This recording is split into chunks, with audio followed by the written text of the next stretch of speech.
स्वर्ग की बात है ही नहीं यहाँ। ये जो स्वर्ग की बात है ना। अगर यहां स्वर्ग नहीं है तो वहीं स्वर्ग नहीं है,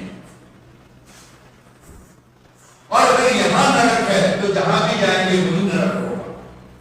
ये भी पक्का है। लोग जिसमें जी रहे हो, जिस भाषा में जी रहे हो, आप उसी को लेकर के चलोगे तो उसी वही आपके जीवन से नहीं कटेगा, और हमें फिर पता भी नहीं लगेगा न सुख का न शांति का नाम। भगवान की वेद वाणी आप सभी बार बोलिए, कस्त्वा युनक्ति सत्वा युनक्ति कस्मै त्वा युनक्ति कस्मै त्वा युनक्ति कर्मणेवा विषायवा। ये यजुर्वेद के पहले अध्याय का छठा मंत्र। कस्त्वा युनक्ति, तो श्री श्री जब इसका मंत्र का भाष्य करते हैं तो भूमिका है, इसकी अवतरणिका है, अथवा केन सत्यम आचरितुम असत्यम त्यक्तुम आज्ञा दत्ता इति। इस पर ये मंत्र है, कस्त्वा युनक्ति सत्वा युनक्ति कस्मै त्वा युनक्ति तस्मै त्वा। ये मंत्र किस लिए है?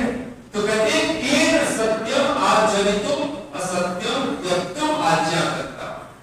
बोलिए केन सत्यम आचरितुम असत्यम त्यक्तुम आज्ञा। संस्कृत में आज्ञा बोलते हैं, हिंदी में आज्ञा बोलते हैं। आज्ञा दत्ता। और इसका उत्तर इसी लिखते जब भाष्य करते हैं तो कहते हैं सर्वव्यापको जगदीश्वर बुद्धि। पूरे मंत्र का भाव है कि सभी सत्य का आचरण करने के लिए, सत्यम आचरितुम, सत्य को ग्रहण करने के लिए, सत्य को आचरण में लाने के लिए, और असत्यम त्यक्तुम, और असत्य को त्याग करने के लिए। केन आज्ञा दत्ता, किसने आज्ञा दी हुई है? कौन हमें आदेश दे रहा है? कौन हमें संदेश दे रहा है? कौन हमें कह रहा है सत्य को का आचरण करो और असत्य का परित्याग करो? कौन? केन। कहते हैं सर्वव्यापको जगदीश्वर। सर्वव्यापक जो जगदीश्वर है, जो परमात्मा है, जो एवरीवेयर, और वो आसमानों में नहीं बैठा हुआ है, वो मंदिरों मस्जिदों को द्वारों में नहीं बैठा हुआ है, वो आपके भी कहीं खास स्थान बना दो अपने घर में, वहां बैठा हुआ है, वहीं जाकर के पूजा प्रार्थना करोगे। जो लोगों की मान्यता बनी हुई, हम भी कहीं सोच रहे हैं जहां हवन करेंगे बस वहीं बैठ परमात्मा बैठ रहा है, तो फिर नास्तिक कहां है? हमारे ही भीतर। भगवान की वेद वाणी है, युष्माकम, बोलिए युष्माकम अंतरम बभूव। हमारे ही हृदय में विराजमान है। और कितने अभागे हम लोग कि जो हमारे ही भीतर बैठा है, उसको जानने की कोई परवाह नहीं, और जिसके कारण हम इस शरीर को अपना मान करके जी रहे हैं। यही तो मान रहे हैं कि मैं स्त्री हूं, मैं पुरुष हूं, मैं ये हूं, मैं वो हूं, और मैं इसका मालिक हूं। शरीर का स्वामी कौन है? मैं। लेकिन आपको पता है कि शरीर पर पूरा अधिकार हमारा है।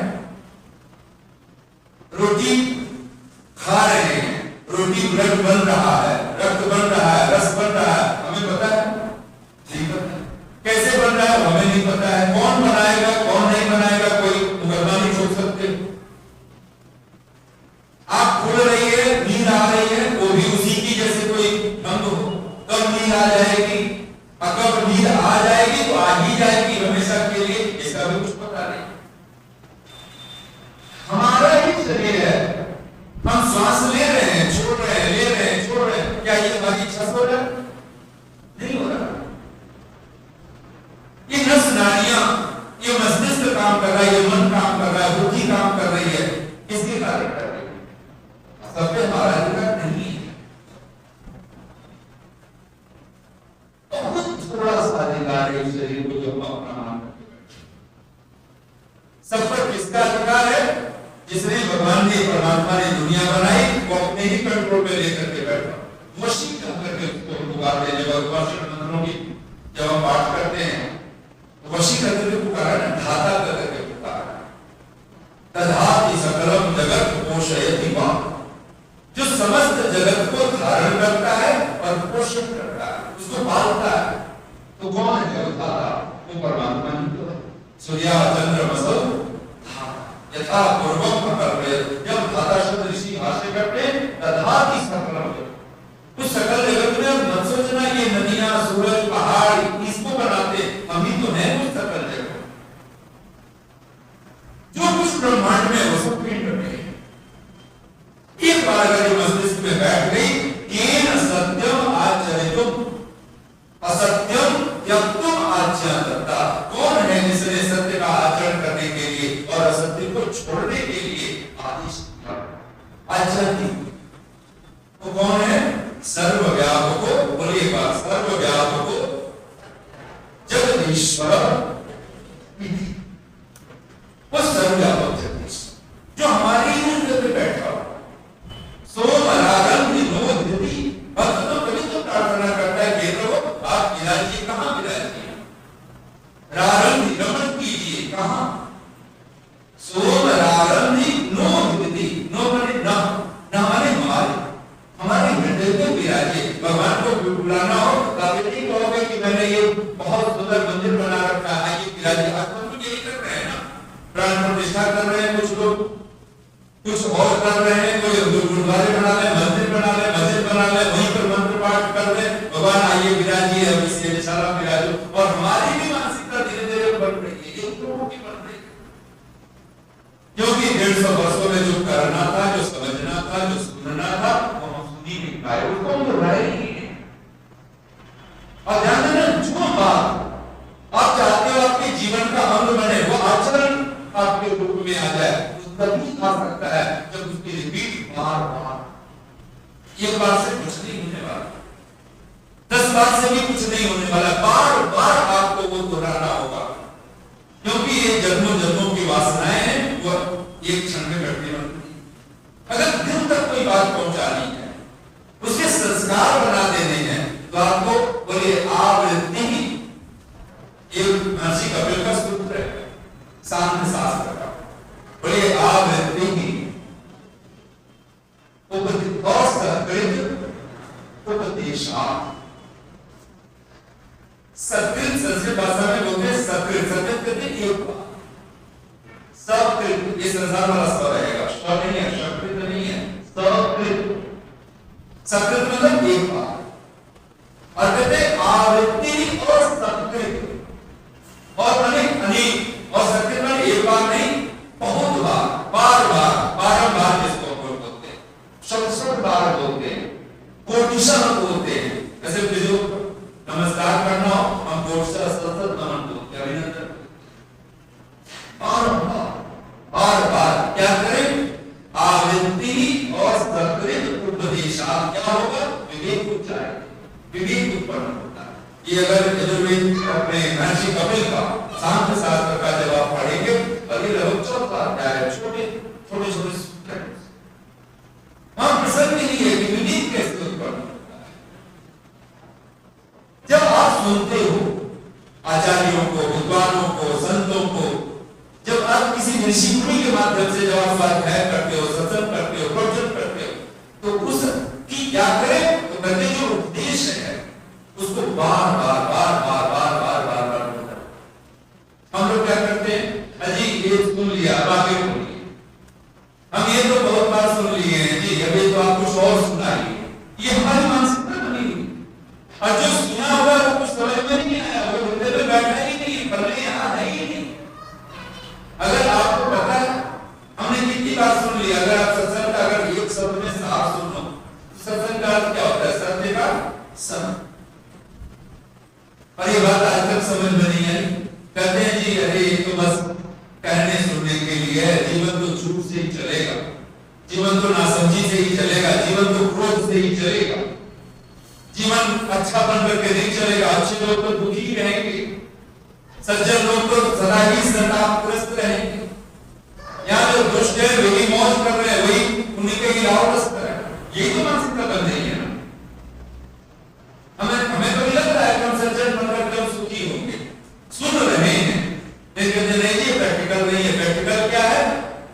प्रैक्टिकल ये है सज्जन बनो ही मत, सज्जन बनोगे सताए जाओ। अब तब आप सोचो ना, आज जबकि ऋषि आनंद के शब्द हैं, बोलिए, और ये एक जगह नहीं, कई कई जगह। बोलिए सुख का धर्म आचरण और दुख का पाप आचरण मूल कारण है। ये कहां शब्द है? सत्यार्थ प्रकाश। और इसी को मानो महर्षि चाणक्य वो कहते हैं, बोलिए सुखस्य मूलम धर्मम। सुख का जो मूल है वो धर्म है। और धर्म क्या है? नहीं सत्यार्थ परो धर्मम। सत्य से बढ़कर के दूसरा कोई धर्म। तो स्वामी तुलसीदास जी तक लिख देते हैं, धर्म न दूसरा सत्य समान, है ना? फिर भी हमारा विश्वास किस पर बैठ गया? नहीं जी, सत्य से कुछ नहीं होने वाला। राम जी रामायण में सत्य पे चले, सारा दुख ही दुख झेला। आजकल तो अगर हंसी में आते हैं ना जब रामायण की, कहते हैं ये सिया राम की जोड़ी तो कभी टूटनी ही नहीं चाहिए, क्योंकि सिया राम की जोड़ी जो सीता भी लड़कियां चाहती नहीं है। कोई पंडित कह रहे, कोई ज्योति कह रहे, तथाकथित सिया राम की जोड़ी बनेगी। बोले नहीं नहीं, नहीं चाहिए सिया राम की। 36 गुण मिल रहे हैं सिया राम की जोड़ी। ये जो कुंडलियां मिलाते फिरते हैं लोग। और दुर्भाग्य तो देखो, आज बिना जन्म कुंडली मिलाए आज कोई शादी विवाह नहीं होने वाला। तो आप दुर्भाग्य।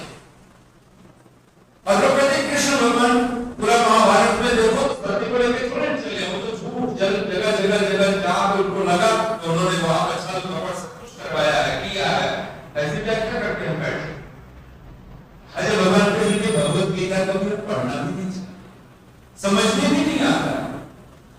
वहां पे तो भगवान की प्रतिज्ञा है, धर्म संस्थापनार्थाय संभवामि, है ना? धर्म संस्थापना। और धर्म किसको कहा है? क्या कृष्ण भगवान को नहीं पता धर्म किसको कहते हैं? धर्म न दूसर सत्य समान। अब वो सत्य कैसा हो, बस ये विचार होना चाहिए। और ऋषि दयानंद कहते हैं सत्यम ब्रूयात्, ये महर्षि मनु को इस संदर्भ में लेकर के बोलिए सत्यम ब्रूयात् प्रियम ब्रूयात् न ब्रूयात् सत्यम अप्रियम। वहीं पर आगे बहुत सारे शब्द कहते हैं, अंतिम पंक्तियां क्या है? एष धर्म सनातनम। सत्य बोलना है, प्रिय। और ऋषि दयानंद अपने पल्ले से एक शब्द रखते हैं, उदाहरण देते हैं एग्जाम्पल। और वो क्या है? जैसे काणे को काणा न कहना। ये मनु ने नहीं लिखा। और तो जिस बात को ऋषि दयानंद हस्ताक्षर कर दिए हो, जिस पंक्ति को लिख करके, उसका आज अनुयायी ये कहता फिरे जी हम तो सत्य बोलेंगे, चाहे किसी को कड़वा लगे कुछ लगे, तो फिर हमसे ज्यादा अभागा कौन होगा? क्या जीवन चरित्र में लोग क्या क्या करते हैं? देखो जी वहां ऋषि दयानंद ने वहां पे बोला, कलेक्टर नाराज होता हो, कमिश्नर ये होता हो, वो होता, एक संदर्भ तो देखना पड़ेगा ना, किसलिए कहां बोला होगा। जो वो खुद कहते हैं काले को काला नहीं कहना है, अंधे को अंधा नहीं बोलना है, लंगड़े को लंगड़ा नहीं बोलना। क्यों नहीं बोलना? आप सत्य बोलो ना, फिर जो अंधा है तो अंधा ही बोलो। आप कहोगे कि अंधे को अंधा ही करना है, अंधे को अंधा नहीं कहेंगे तो क्या कहेंगे? काले को काला नहीं कहेंगे तो क्या कहेंगे? लंगड़े को लंगड़ा नहीं बोलेंगे तो क्या बोलेंगे? हम तो ये तर्क लेकर के बैठे नहीं। सत्यम ब्रूयात्। आज भी कोई अगर अंधा होता है उसके लिए शुद्ध बात का बोल, प्रज्ञाचक्षु बोलते हैं। हम क्यों विजय गुरु विजयानंद को हम बोल सकते हैं कि अंधे अंधा गुरु? ऐसा तो नहीं बोलते हैं हम प्रज्ञाचक्षु बोलते हैं। ये चक्षु नहीं है, लेकिन जन्म चक्षु नहीं है, लेकिन ये प्रजन्म चक्षु। इतना बस ध्यान आज आप घर में नहीं कर रहे होगा। आज धीरे धीरे धीरे धीरे छोटे से बच्चे को आज आप डांट नहीं सकते अपने घर में। आज बर्दाश्त आज सोच चुप हो जाए। आप घर में कितना 4 परिवार, आप 4 बच्चे परिवार सदस्य हैं, आप वहां सबके साथ आपको कहना पड़ता है नहीं नहीं। आप तो आपके सामने एक जमाना था कि माँ बाप के सामने बच्चे आंख उठा करके नजरें मिला के कोई बात नहीं कर सकते। हम लोगों ने तो देखा है आज के बच्चों का कुछ पता है। अगर आंखें मिला दे तो थप्पड़ खा जा सकते हैं, आंखें नीचे किए हुए तो आपकी नजरें गलाया बैठा है, अब इस बात की भी थप्पड़ देते ध्यान दिलाने बात कर, मतलब जैसे कोई अपराध किया होगा, शिष्टाचार था, नजरें मिलानी नहीं, घूरना नहीं है ना, तकना नहीं। एक साधु को कहते हैं ना, जीवन का सूत्र क्या है? बोले खाओ पियो छको मत। खाना पीना ठीक है, लेकिन छक करके खाना, बस अंतिम क्षण ले जाकर के पहुंचा दे ये। खाओ पियो छको मत, देखो भालो तको मत। किसी को देखना ठीक है, लेकिन ऐसे टकटकी बांध ले, भूख नहीं लग जाए, नजर जिस पर कहते थे तो नजर लगा रहा या लगा रही, किसी चीज पर ऐसी आंख बना करके बैठ गया। देखो भालो पर तको मत, एक तकना, एक टकटकी बांधना, नजरें गड़ा लेना, ये जीवन का खंड नहीं हो सकता। बच्चों को कभी देखा, कभी कोई खिलौना पसंद आ जाए, कोई फल पसंद आ जाए, कोई फ्रूट पसंद आ जाए, कोई मिठाई पसंद आ जाए, कोई एकदम आंखें गाड़ करके वहीं पर खड़े हो जाए। अब हम आपको कई बार शर्म आती है, अगर आप किसी मेहमान के वहां पर मेहमान हो और बच्चे वहीं पर मम्मा बस उंगलियां बात में करेंगे, आंखें वहीं खड़ा के खड़े हो जाए। माँ बाप को शर्म आती है, घर में तो मिठाई रखी है, पूछता नहीं, यहाँ पर ऐसे दिख रहा है जैसे कभी दूध की मंगी हो। घर पे दूध ले लेकर के कुछ चीजें भूल गई है, माँ पीता नहीं है, और पड़ोस के मेहमान हो रहा है, और यहाँ पर मम्मी आराम से खड़ा करके दूध के साथ खड़ा है। माँ बाप की बहुत बड़ी परेशानी होती है। अब क्या कारण है? तो बच्चे का मनोविज्ञान। बच्चा चाहता है अटेंशन, जब देख रहा है नहीं तो बस मामा बस मुझे नहीं पीना है, लेकिन और बच्चे पी रहे हैं, मेहमान वहां पर, बोले हमें भी चखना है, क्या है ये घटना कब होगा? जब हम अपना नरक अपने हाथ पे बार बार करके खाओ पियो छको मत, देखो भालो तको मत। कहते हैं ना कि एक वो पितृपक्ष चलता था, आएगा कुछ दिनों बाद, तो पितृपक्ष चलता था तो लोग ब्राह्मणों को समय को छका ही देते हैं, और एक परिवार में उसको खाना नहीं होता है, कई जगह पितरों का भोजन करना होता है, ये उनके माता पिता को क्या होता है, ये माता पिता का पसंद नहीं खिला रहा है, मरने के बाद पंडित को खिलाएंगे, क्योंकि हमारी माँ को खीर पसंद थी, चिवड़ी पसंद थी, ये पसंद था, वो पसंद था, सब पकवान बना करके पंडित खा ताकि पितरों तक पहुंचे।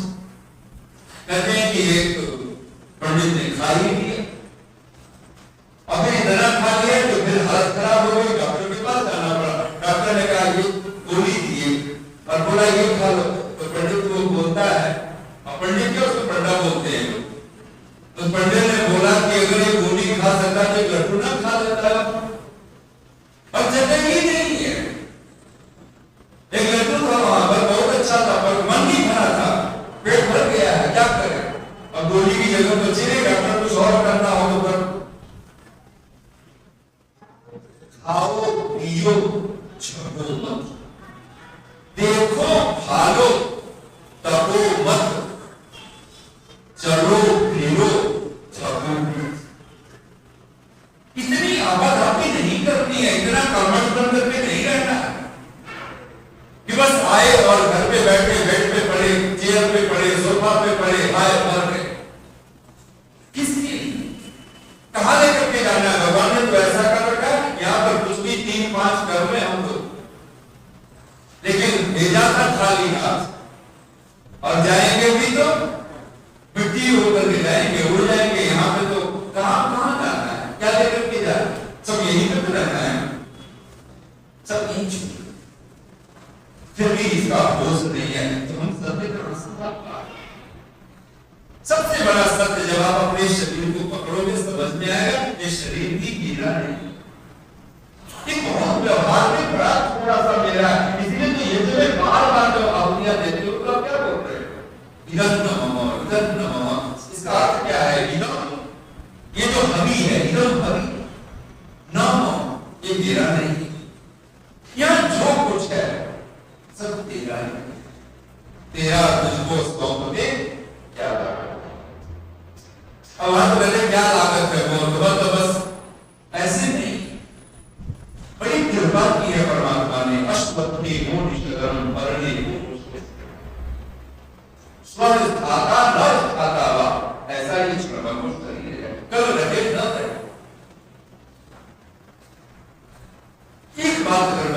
बैठ गए, ये जो सत्य है।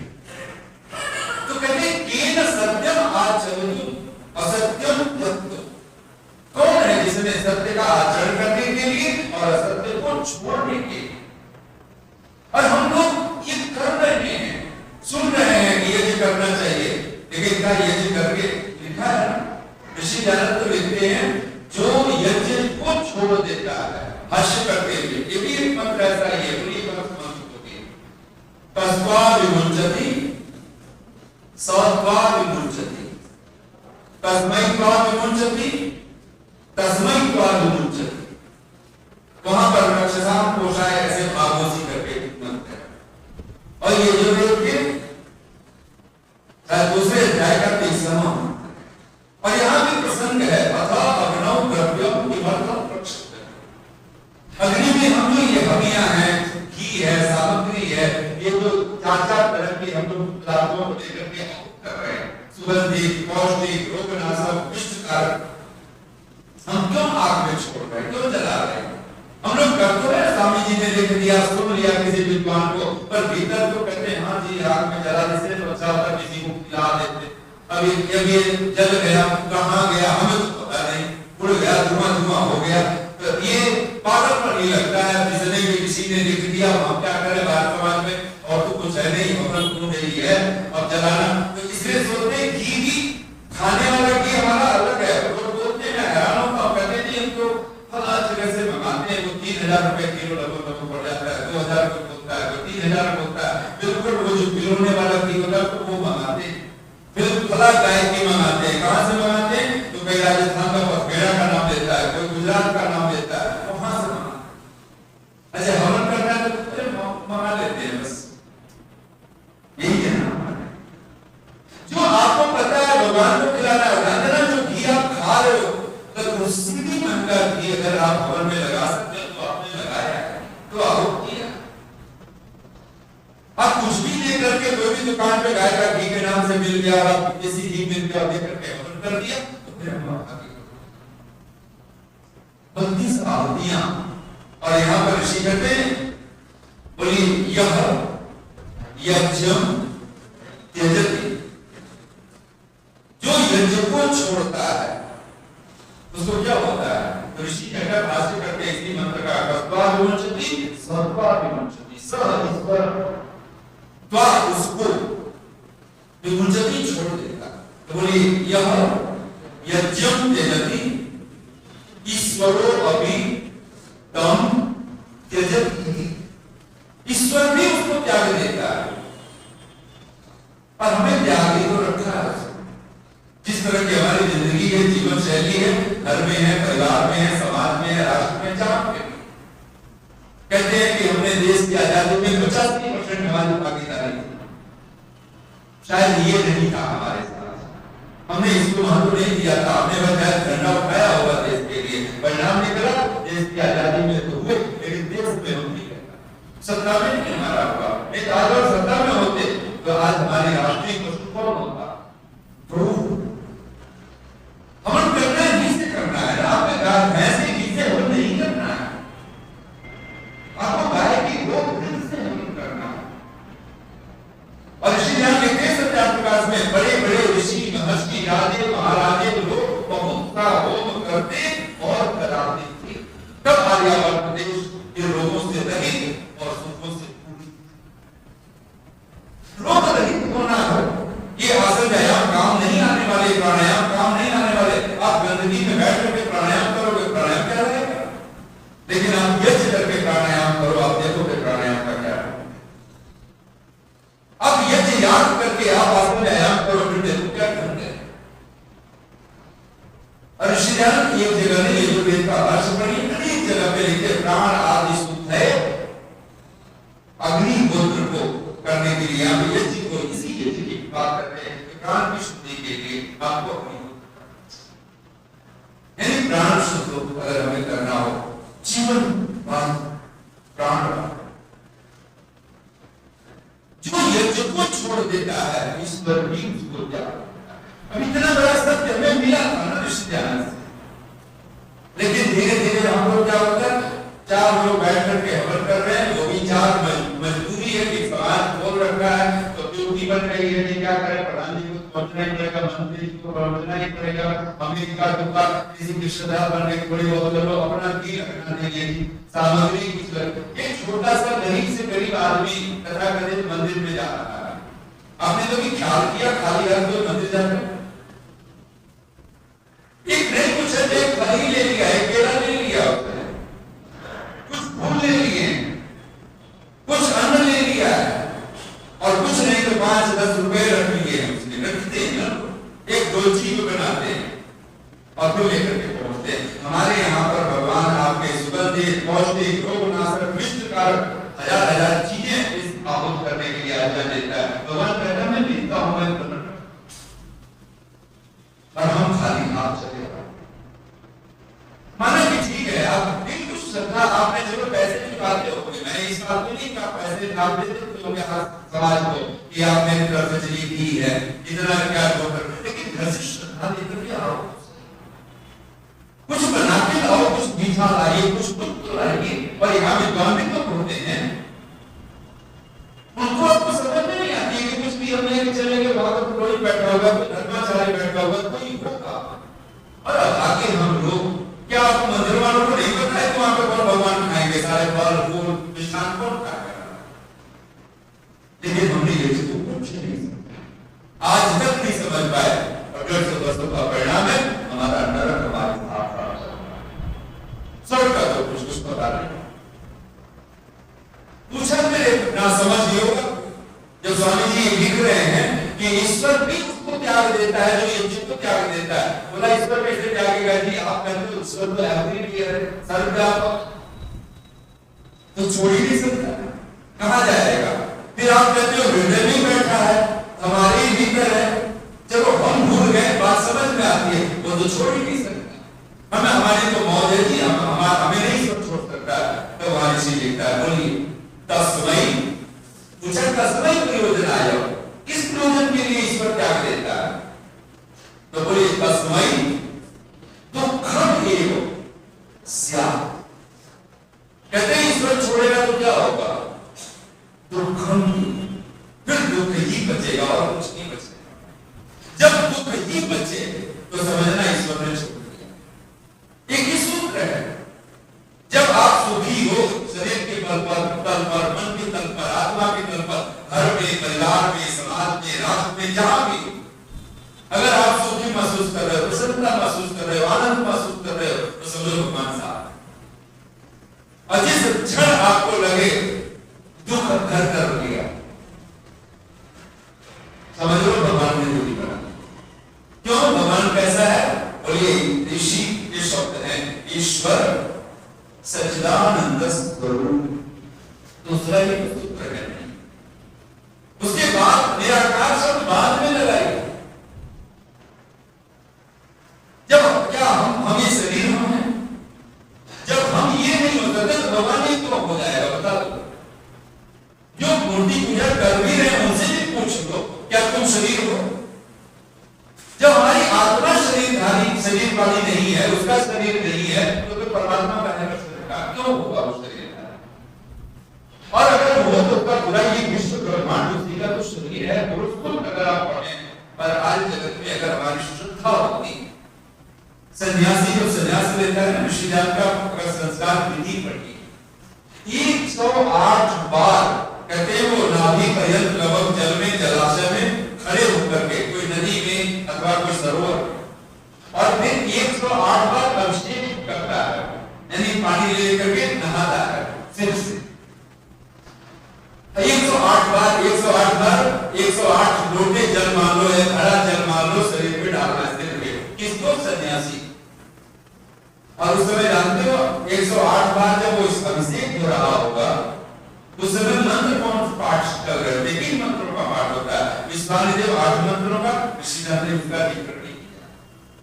उस समय क्या स्वस्ति वाचन चल रहा होता है? नहीं। क्या शांतिकरण के मंत्र चल रहे होते? नहीं। ये सब पहले होते, ये तो जब संस्कार शुरू होता है ये सब पहले हो जाते हैं। लेकिन जब 108 घरों से स्नान कर रहा है या 108 लोटा जो भी कुछ जल आप डाल रहे हैं, लेकिन एक संख्या लिखी है 108 बार, उस समय मंत्र कौन चल रहे होंगे?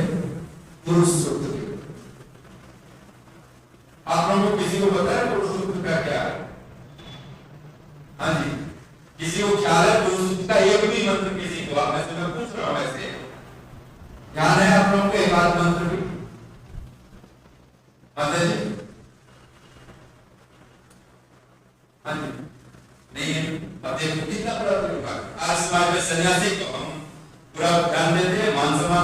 कम से कम एक सन्यासी तो आपके हैं ही प्रधान पद पर, भले उसमें विवाद विरोधी को गुजारा।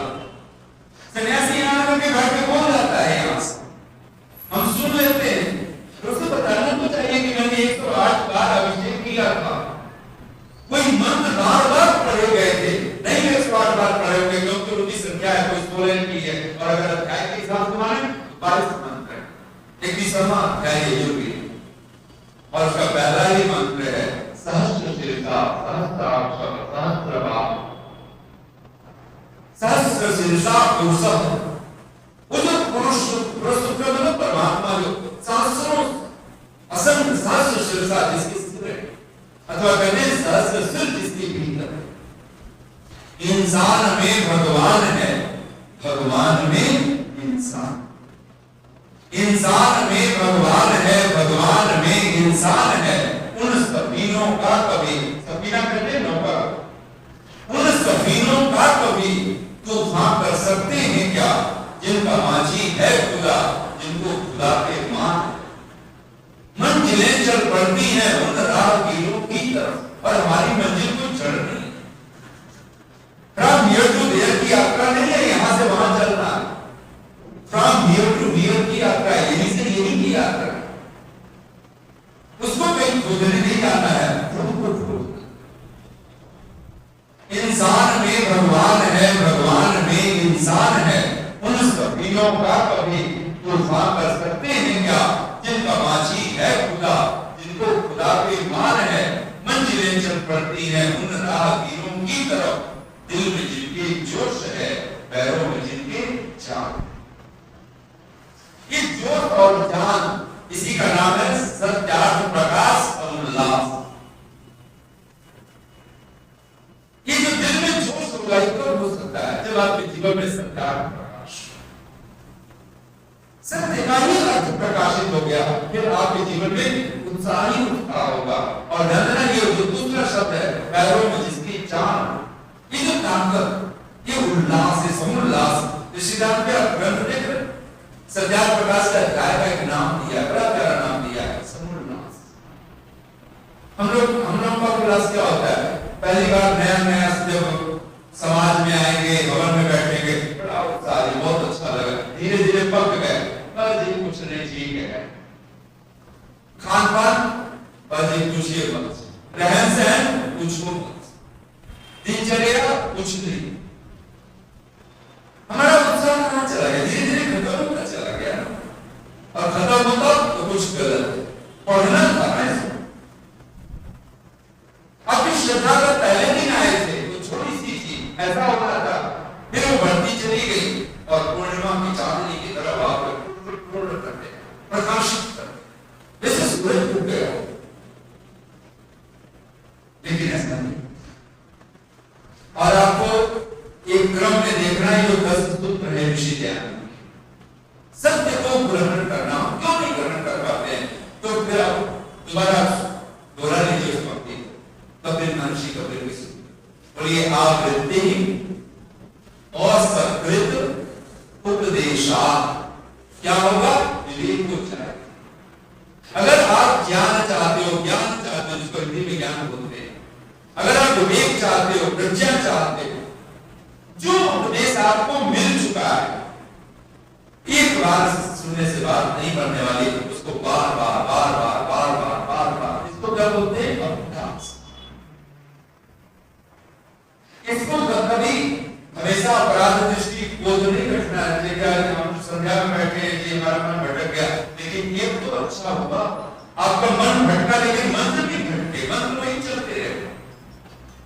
होता है आपने 8 मंत्र पढ़ रहे हो, विश्वानी देव से लेकर के अग्नि ने सुखाएगा, और आपका पता चलता है मन भटक गया, आप करोड़ बाग में खरीदारी करने पहुंच गए, अथवा झगड़ा झांसा भी किसी से कर लिया होगा, पति पत्नी से भी कोई विवाद हो गया होगा, मंत्र चल रहे हैं लेकिन मंत्र नहीं टूटा। क्यों नहीं टूटा, क्योंकि मन को अभ्यास मिल गया, और मन इतना वेदवान है, आप अपना बाजार भी कराए, क्योंकि महीनों का अभ्यास है आपका, मंत्र पाठ पूरे याद है, पूरी संध्या याद हो गई, और अब पता चला कि अरे हम तो दोस्त से भी मिल लिए, कुछ पैसे उधार लेने थे उसकी भी रकम हो गई, सब कुछ हो गया। पता चला कि ये जब भी पूर्णाहुति हो गया वो सर्वमयी वो वहां पहुंच तब हो सकता है सर्वमयी पूर्ण हो गया हम तो कहीं और। अब यहां आपको थोड़ा सोचना है, एक अभ्यास आपने दिया मन को, आपका मन बिल्कुल साफ रहा, मंत्र छोड़ा ही नहीं उसने, लेकिन आपको दुकान भी करा दिया। अब अगर यहाँ ध्यान शब्द अगर आप पकड़ लेते तो शायद आपके बीमार अभी ध्यान नहीं कर पाए। और ध्यान कब बनता है? आदति और सकृत उपदेश। ये बार बार बार बार आपके मन में बात बैठनी चाहिए। अभी 8 मंत्र हैं, अभी इन 8 मंत्रों की एक एक पद पर मुझे कुछ चिंतन करना है। दिन भर में नहीं कुछ एक दिन आज विश्वानी के ऊपर कुछ भी जाना है। ये भद्र क्या है इसके बारे में सोचिए, भद्र का क्या क्या अर्थ है, ऋषि जन ने क्या लिखा है, दुहितानी के क्या अर्थ लिखे हैं, फिर सविता का क्या अर्थ है, देव का क्या अर्थ है, ये कोई विचार तो करो। हम लोग यहाँ पे बैठ कर विश्वान विद्वान ये पता है जी, अभी इसको बहुत सुन चुके हैं, कुछ आगे बोलिए आचार्य जी, विद्वान को आगे कुछ और बुलाइए जी, तो बहुत सुन चुके हैं, विद्वान इसको सुन के थक लिए। हमारी हालत ये थक लिए सब तरफ बोल देते। आपको पता है हम कहते हैं क्रोध नहीं करना चाहिए। क्रोध नहीं करना चाहिए कहां से समझते हैं? यहां से। तो पता है क्रोध कर लिया बड़ा नुकसान होगा, खुद ही हाथों से कई चीजें तोड़ फोड़ देते हैं, फिर बाद में पछताते हैं कि अपने हाथ से खरीदे थे महंगा और तोड़ दिया, मोबाइल तोड़ दी, कोई और चीज तोड़ दिया, टीवी तोड़ दिया, उससे आता है क्या क्या तोड़ सकता है, तोड़ सकता है, पता है। तो उसको पता है गुस्सा नहीं करना चाहिए, फिर कहता है क्या करें, गुस्सा तो हो ही जाता है। अच्छा कितने वर्षों से तुम है ना गुस्सा नहीं करना, ये आचरण में क्यों नहीं आता? धर्म में जो लक्षण है, रसवा लक्षण क्या है आपको पता है? धर्म का पहला लक्षण क्या है? अजय ब्रह्मचारी जी क्या है पहला लक्षण धर्म का? नहीं वो तो उपनिषद का वचन है। मनु महाराज ने धर्म के 10 लक्षण दिए हैं। कुछ भी नहीं कहा। अब तो इतना भी मूल आज मूल ना समझ जिसको ऋषिदान जंगली कह करके पुकारते हैं सरकार प्रकाश, उनको भी पता है बहुत कुछ है ना, उनको अपने धर्म ग्रंथों के बारे में अपने किसके धर्म का पहला लक्षण जब नहीं पता होगा, 2 तरह से लक्षण किए बोल लीजिएगा। एक जगह 4 लक्षण करते हैं धर्म के और कहते हैं साक्षात धर्म के लक्षण इन प्रत्यक्ष, और एक जगह वो धर्म के 10 लक्षण गिनाते हैं। कुछ क्या है? कौन सा? हाँ बिल्कुल ठीक। धृति धर्म का पहला लक्षण क्या है? धृति सब। किसी ने कुछ आपको गलत कह दिया, कुछ उल्टा कह दिया, हम कहते हैं नहीं इसको तो सुनाना है, इसको तो मौका आज मिल गया, सुना के छोड़े। हम वहां पर धैर्य नहीं रखना चाहते, जब धैर्य रखो ना कुछ होगा, देखो सही क्या होता है। हम जब 24 घंटे तो धैर्य रखिए, कुछ गलत हो रहा है, कुछ सही हो रहा है, आपको धैर्य धर्म का पहला लक्षण। फिर ये 10वां लक्षण क्या बनता है आपको पता है? धैर्य का सचमुच में धैर्य है तो क्या होता जाएगा? ये जो अगला शब्द है ये उसकी मीनिंग है। धैर्य होगा तो क्षमा, सहनशीलता, क्षमा का मतलब माफ करना, ये तो उर्दू में शब्द हमने बना रखे हैं। मूल अर्थ है सहनशील, क्षमु सहने क्षमा का क्या अर्थ हुआ? सहन करना। घर में हो तो सहन करो, परिवार में हो तो सहन करो, समाज में हो तो सहन करो, अपने ऊपर दुख आए तो सहन करना, दूसरे के ऊपर आए तो नहीं सहन करना। इंसानियत तो दिखलानी है। कहते हैं ना गम मिले जितने खुशी का नाम दो, हम तो खुशी को भी खुशी नाम नहीं देगा। गम मिले जितने खुशी का नाम दो, दर्द ही तो जिंदगी का नाम दो, रो पड़े औरों के गम में जिसकी आंखें, बस उसे ही आदमी का नाम। आदमी वो है अपने गम में तो हर कोई आंसू बहाना जानता है, रोना जानता है, दूसरों के लिए जब आंसू बहाना सीख ले वहां क्षमता है। आपको सहनशील बनना है, आपके ऊपर अगर कष्ट आता है कहां तक सह सकते हो? धर्म का लक्षण है। लेकिन दूसरे के ऊपर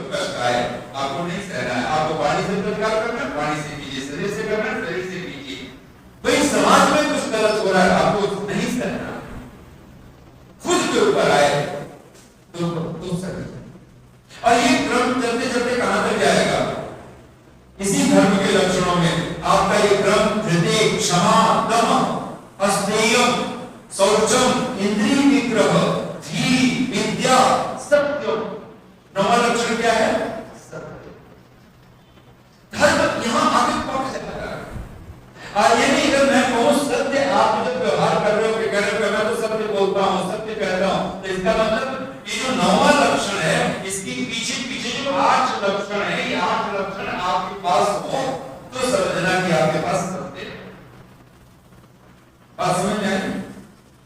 और सत्य की परिभाषा भी आप समझ लीजिए। कोई पूछे सत्य किसको कहते हैं? बोले जी जब धैर्य हो तो सत्य, क्षमा हो तो सत्य, दम हो तो सत्य, अस्तेय हो, चोरी ना करना तब सत्य, धी हो, इंद्रिय निग्रह हो, विद्या हो, इस सारे लक्षण जब आ जाए तो क्या कहोगे? अच्छा सत्य है, अब इसकी कसौटी क्या है? तो बोलिए अक्रोध। सत्यम अक्रोध। सत्य अगर हो गया तो क्रोध विदा हो गया। बेटा कई बार छोटे छोटे बच्चे क्या करते हैं, बाप बैठा हुआ है चेयर पे, बगल में सोफा पे, और बेटे वहीं पर चेयर लगा करके या कुछ मेज वज रख करके उस पर खड़े हो जाएंगे, पापा देखो मैं आपसे बड़ा हो गया। बाप क्या करता है? हंसता है। बोले बेटे अगर ऐसे कोई बड़ा होना होता आसान, बहुत आसान होता। कहते हैं ना कि एक स्कूल में, विद्यालय में छोटे छोटे बच्चों के क्लास, प्राइमरी स्कूल, अध्यापक ने बोला कि देखो तुम सबको अपने माता पिता के नाम रोशन करने हैं, और बोला कि इसको आप लोगों को अपने जीवन का गोल बनाना है, एक बनाना है, उद्देश्य बनाना है। दूसरे दिन, और इसके लिए आप लोग क्या करोगे? कुछ लिख करके लाना, कुछ बताना कि भाई आपको माता पिता का नाम रोशन करना है, अपने देश का नाम रोशन करना है। तो अपने माता पिता, खास करके अध्यापक ने एक शब्द बोला था छोटे छोटे बच्चों के लिए, अपने माता पिता का नाम रोशन करना। दूसरे दिन बच्चे कुछ लिख करके लाए, जिसको जो समझ में आया। एक बच्चा कहता है कि सर रोशन करना है नहीं, मैंने तो कल ही आपने सर कहा और मैंने माता पिता का नाम रोशन कर दिया। सारे बच्चे फिर आके हंस पड़े। बोले भाई ना तो टीवी में कोई खबर आई, ना कोई अखबार प्रिंट मीडिया में कुछ छपा, और हुआ क्या नगर मोहल्ले में हमें कुछ पता ही नहीं चला। तो ऐसे कौन सा काम कारनामा कर दिया तुम्हारे माता पिता के नाम रोशन हो गए? अध्यापक भी थोड़ी सी हैरान हुआ। उसने कहा बेटे क्या किया, कौन सा काम किया तुमने, तुम्हारे माता पिता के नाम रोशन हो गए? उसने कहा सर मैंने जो मेरे माता पिता के नाम का नेम प्लेट लगा हुआ है घर के बाहर, मैंने उसके पास में जाकर के मैंने 1000 वाट का बल्ब लगा दिया, नाम रोशन। अब अगर बच्चे ऐसी समझ से भरे हों और हम भी वही समझ लेकर के बैठे हो तो भी हम, और हम सारी जिंदगी यही करते हैं। सत्य अगर आपके पास होगा तो पहली बार क्रोध नहीं होगा, और हम क्रोध के पुतले पर करके बैठे। और महर्षि चाणक्य क्या कहते हैं? अत्यंत कोप। पहला लक्षण धर्म का कहते हैं अत्यंत कोप। जहां अत्यंत क्रोध, आज बच्चों को जरा सा कुछ ऐसा कहते हैं ना, मोबाइल में अगर आप किसी को नंबर मिला रहे हो, किसी को मैसेज कर रहे हो, नेट काम नहीं कर रहा, तो सिर्फ दिखना शुरू कर दे रहे हैं बच्चे। हर तरफ टच किया नहीं, तुरंत हो जाना चाहिए, टच किया नहीं कुछ हो जाएगा। और पहले उस समय से हम लोगों ने वो भी फिल्म देखा हुआ है ना, ऐसे ऐसे 4-7 बार घुमाते थे, 7 रन करो, एक बार उंगली डालो उसमें, फिर यहाँ से लेके ऐसे आए, फिर वहां छोड़ा, फिर दूसरे अंक में जो 5-7 जो भी अंक थे उन सारे अंकों को घुमा घुमा कर फिर राउंड पैदा करो, फिर उसके बाद मिले ना मिले कुछ पता नहीं, वहां तक आपको पता चल गया इतने राउंड तो लगाने ही। आज आपको केवल टच करना और वो नहीं हो रहा, बच्चे को बात करने को टच। अत्यंत क्रोध, कटुबार चढ़ाना, और जहां क्रोध है वहां पर दूसरी घटना घटती है, कटुबार चढ़ाना। वहां वाणी कठोर हो जाती है, कटु हो जाती है। कटु भाई का तो कठोर, दूसरा एक आसान सा अर्थ करो, कटु काटने छांटने वाली, हर समय काट छांट कर, ये जीवन का है। अत्यंत कोप और कटुबार वाणी दरिद्रता। आपको साल होते हमारे आगे आगे पूरा लेके बैठ जाते हैं, नहीं किसी को नहीं कहा। दरिद्र किसी को कहा? बोलिए सतु भवति दरिद्रो यस्य तृष्णा विशाला। सतु भवति दरिद्रो, और ये आज नहीं लिखा हुआ, और ये कभी भी सच रहेगा। हम लोग इसको दरिद्र समझते हैं जो भिखारी बन करके कोई बैठा हुआ है। एक ने पूछ लिया कि जी भिखारी और पुजारी में क्या अंतर है? बोले कोई ज्यादा अंतर नहीं है। एक भगवान के मंदिर में मांग रहा है, एक भगवान के मंदिर के बाहर मांग रहा है। एक मंदिर में खड़ा होकर के मांग रहा है और एक मंदिर के बाहर मांग रहा है। कौन है भिखारी, कौन पुजारी? कौन है? सतु भवति दरिद्रो, स माने वही, तू माने निश्चय कर लिया, निश्चय ही, सतु वही वो, भवति दरिद्रो वही तो दरिद्र होता है। कौन? यस्य, बोलिए यस्य तृष्णा विशाला। अच्छा आपके पास 100 रुपए और अगर हमने कह दें कि हम लोग कहते ही हैं, कहते क्या कहते ही हैं, आपको 10% दान करना है। आपके पास 100 रुपए है, 10% कितना होगा? 10 रुपए। आप कहोगे कि अजर जी ये लीजिए, ये क्षण। अच्छा लोग कहते हैं जी क्या करें, भगवान पैसा देता ना, धन देता तो हम भी दान करते, हम भी ये करते वो करते, ये हमारे पास है ही नहीं जी। 100 रुपया है, आपने 1 मिनट नहीं लगाई, आपको पता है 90 रुपया बच रहा है, 10 रुपया तो है ना, 10% के लिए ये दे दीजिए।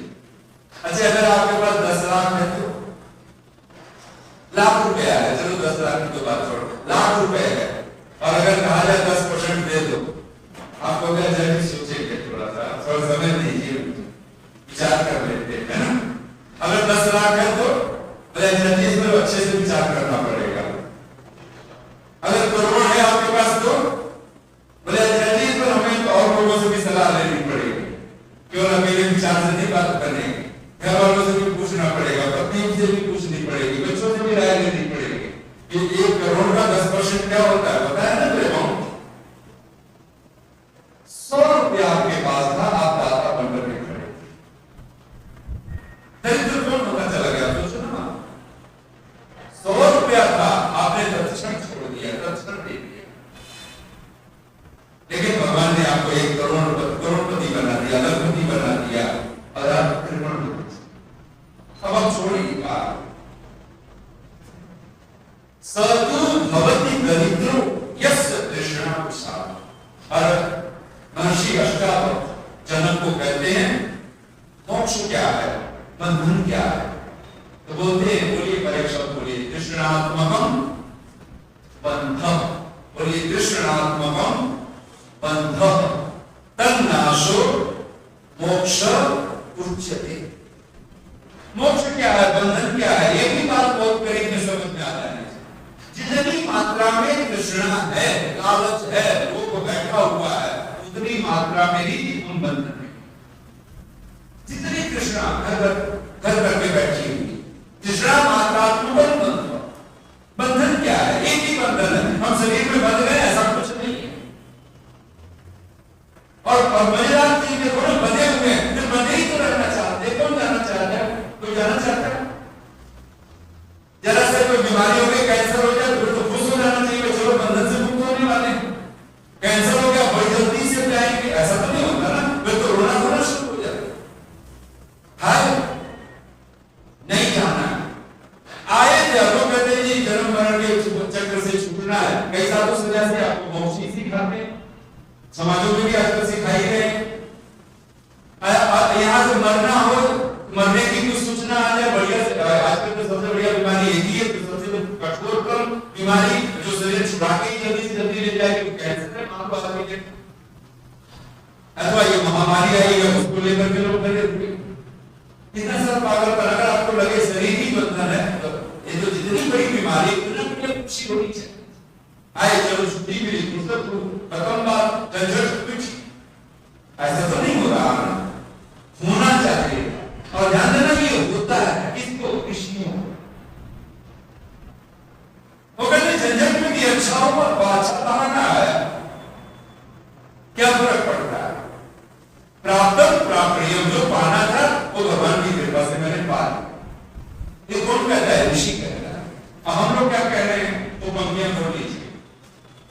हासिल ये जिंदगी, बोलिए हासिल ये जिंदगी। हासिल ये जिंदगी का क्या मतलब? ये जो जिंदगी हमारे पास है, हमने हासिल किया हुआ है, पाया हुआ है। हासिल ये जिंदगी हसरतों के सिवा कुछ भी नहीं। हसरत मतलब इच्छाएं, मनोरथ, मतलब मन की कामनाओं की तरह की जिंदगी हमें मिली हुई है, हासिल है। हासिल ये जिंदगी हसरतों के सिवा कुछ भी नहीं। ये किया नहीं, वो हुआ नहीं, ये मिला नहीं, वो रहा। ये चार नहीं में जिंदगी बीत रही है। और ये नहीं सोच रहा केवल हमारी बीत रही है, इसी में नेता, विनेता, राजनेता, राष्ट्रपति, प्रधानमंत्री, कहीं का भी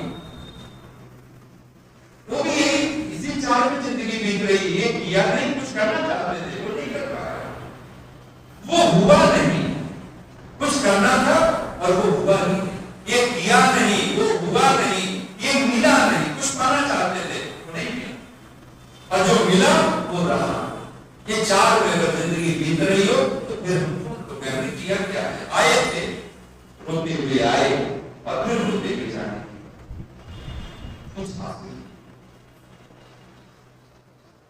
इसलिए मैं मेरे नजर पहुंच गई है और मैं प्रणाली को मैं दे रहा हूं, और शीघ्रता से मैं इस सूत्र को मैं आपको कहूं।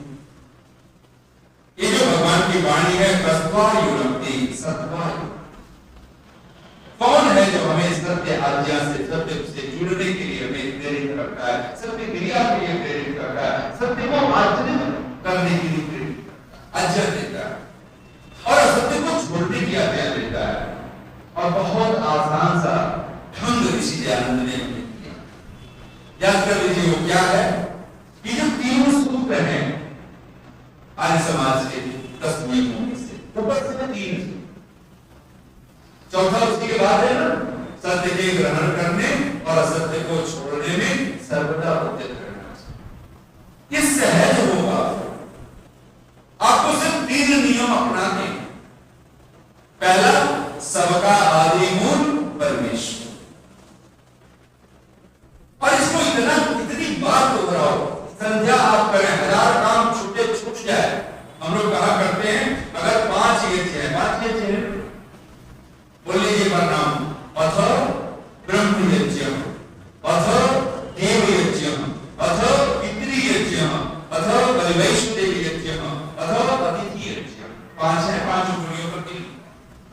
इसमें से आपको 2 कभी नहीं छोड़ते, छूटता हो 3 छोड़ सकते हो। किधर से छोड़ोगे आप? पहले दूसरे से, किधर से छोड़ना? ऋषि का आदेश है आपको 3 छोड़ सकते, लेकिन 2 नहीं छोड़ सकते। वो 2 कौन से? ब्रह्म यज्ञ, इसको नहीं छोड़ सकते। अगर ये छूटा तो सत्यार्थ प्रकाश में शब्द है, बोल लीजिए बात कर, उसी के साथ वाणी को विराम भी दे दूंगा। बोलिए, जो परमेश्वर की स्तुति, प्रार्थना और उपासना नहीं करता, वह कृतघ्न और महामूर्ख, मूर्ख नहीं लिखा है, महामूर्ख भी होता है। अगर महामूर्ख बन के रहना हो तो ब्रह्म यज्ञ छोड़ो, और अगर भगवान से छूटना हो, दुखों में रहना हो तो देव यज्ञ छोड़ो, क्योंकि तस्मै दुखम ईर्ष्या, भगवान छोड़ेगा जो यज्ञ करने वाले को छोड़ देता है, ब्रह्म यज्ञ नहीं करने वाले को भी छोड़ देता है। यहां छोड़ा तो महामूर्ख, कृतज्ञता है, असुर, राक्षस, पिशाच, दुष्ट, जितने सारे शब्द बढ़िया से बढ़िया इस तरह के हो सकते हैं, उन सबको इकट्ठा कर दो और एक शब्द में कहना हो, उसका नाम है कृतज्ञ।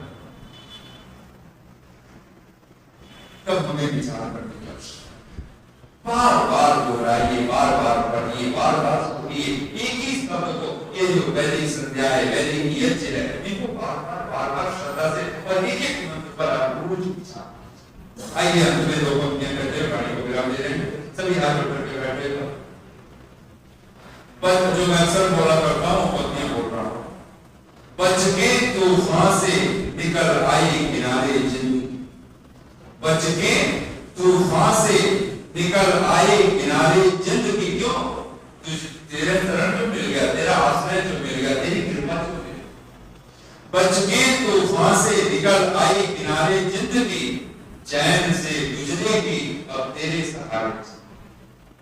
तू जो मिला तो अब कहां तारीकी गम की घुटन, तारीकी कहते हैं अंधकार। तू जो मिला तो अब कहां तारीकी के गम की घुटन, हर तरफ है देखती तेरे नजारे।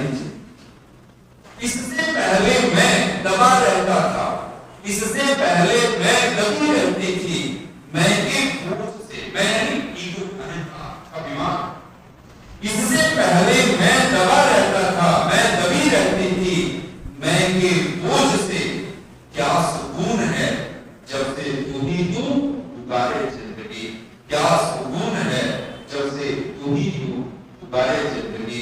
इतनी शांति और प्रेम से आप सबने सुना, बहुत बहुत धन्यवाद।